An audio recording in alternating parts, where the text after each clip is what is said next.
Good afternoon from the Fox 2 Newsroom. We have some breaking news here. Within the past hour, Missouri Governor Nixon has signed a state of emergency, which would in effect activate the National Guard ahead of the grand jury's decision coming down in the Michael Brown case. We're going to take you live now to St. Louis City Hall, where Mayor Francis Slay is discussing this executive order and the National Guard being activated with the media.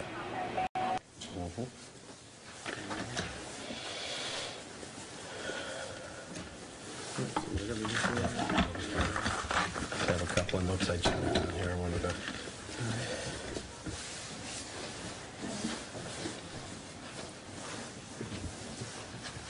Well, we're waiting for Ford to set up. Yeah. You ready, Jimmy? All right, ring you guys. Very good day. All right, are we ready to go? Yep. All right, well, good afternoon, and thank you for joining us. First of all, I just wanted to make sure that, well, I know the governor announced that he will be deploying the National Guard in the coming days in anticipation of a decision by the grand jury out in Clayton.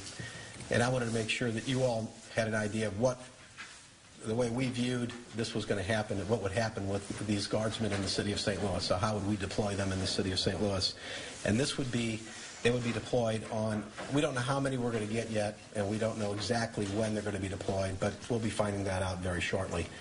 I wanted to make sure you knew what that would look like. This would be, from our standpoint, a secondary role. We would not have the Guard, on the front lines, interacting with, dealing with, confronting protesters.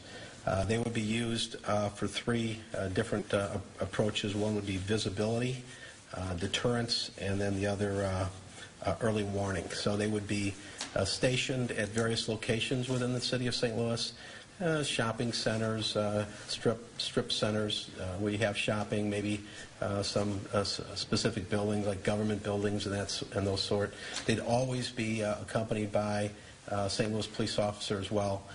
So they would not be, as I said, they'd not be on the front lines dealing with protesters under any circumstance except if it was some kind of a major issue came up where they were needed. But to keep in mind, they're going to be here just for kind of backup, backfill, and to protect various locations in the city of St. Louis. And the other thing is we have our police officers are going to be deployed and have been deployed for quite some time over the past several weeks. They've been running 12-hour shifts for some time, so they are tired, and we'll be welcoming this backup support, by the way.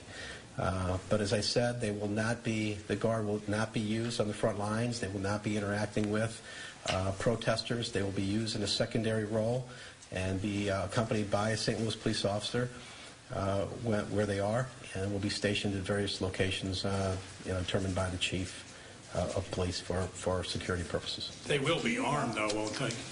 That is my understanding, that they will be armed, and how they will be armed I'm not aware of yet.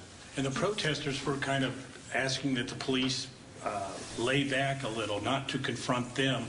Could this move possibly incite them and make them more fearful and touch off something as opposed to what you're trying for? Well, one of the things the reason I'm here talking to you today is to let you know that, again, the way we view this, the Guard is not going to be confronting the protesters. It will not be on the front line, interacting directly with the demonstrators. It's going to be our police officers in the city of St. Louis. Of course, St. Louis County is going to be taking care of St. Louis County, and St. Louis City is going to be taking care of St. Louis. So our police officers in the city of St. Louis will be wearing their police officer uniforms. They're not going to be having, the riot gear on and things like that, unless, of course, a situation would occur which would require them to do that to protect themselves.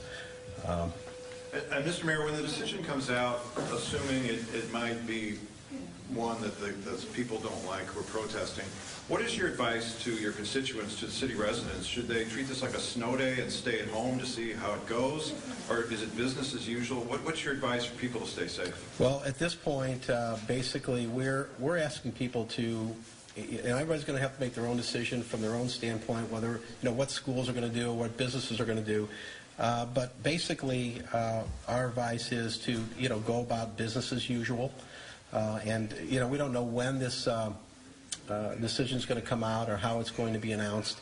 But certainly, as we get closer to that day, I mean, we may have a different view on exactly what should happen. But at this point, we do not want people to feel like they have to, panic or be afraid at this point.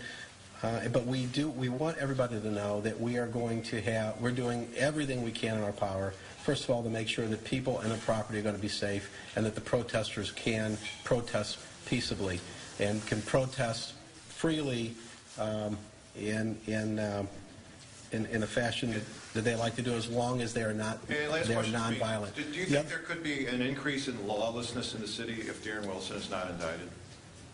I could speculate, but I could speculate like anybody else. Certainly, I will tell you this: there's been a high level of emotion and anger in our region since August the 9th, and understandably so.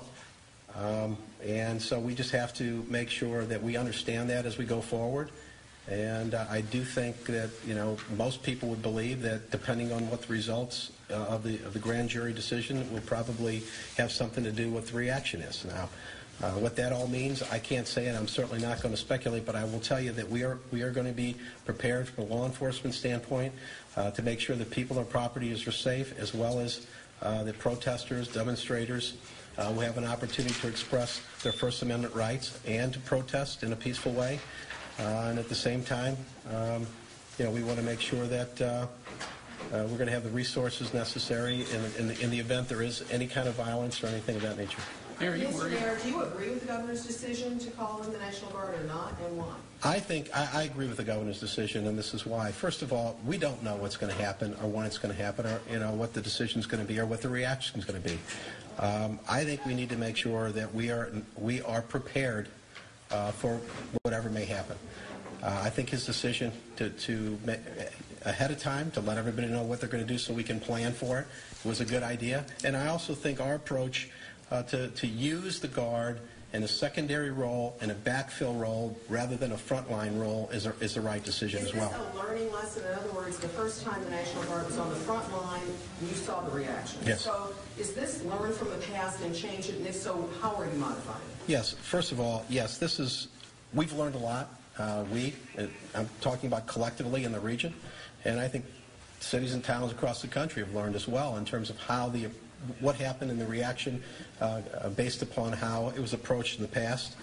We've talked a lot about it. We've also, and I think something else that's very different now than several weeks ago, is that we, again, collectively within the city and the county, law enforcement, civic leaders, community leaders, and leaders within the demonstration community, the demonstrators, have been talking together, working out issues. There has been a list of different asks within the demonstrating community that we have responded to. I've talked personally with protesters myself. So I think the point is that keep opening that line of communication has really helped us understand where some of the, maybe some mistakes that were made as it was approached in the past, how we can do a better job doing it. But I do think the flow of communications has helped us not only do a better job from the law enforcement front, but also, going into it, but also it helps us do a better job, in case there's something that comes up with, on the spot, where the protests are happening. We have a communication strategy where we can work and talk together so we can hopefully do what we can to dispel concerns or address a situation that arises. Now, I can tell you this, we can't predict everything that may come up or how, but the fact that we're talking and working together to make sure that people's First Amendment rights are protected, but also, we've had the message out. We are not going to tolerate lawlessness. We're not going to tolerate people violating the law. We're not going to tolerate violence. The other thing I want to make sure it's very clear is, and I know that everyone should understand that our law enforcement officers are professional. They have really exercised a tremendous amount of restraint, professionalism in approaching, the situations that they've had to approach in the past relative to the protesters. Again, we're continuing to learn and we're improving our communication, but these officers are human beings. They are out there, they're trained to protect our families, protect our neighborhoods, to protect our properties. They're putting their lives on the line. They're risking their lives to help protect us, protect property, and to help protect people's First Amendment rights. I want you to know that I'm very proud of our officers. I support them 100%, and I think we should have a higher level of appreciation now based on all the things that they're addressing and how they're handling it, and I certainly do myself. All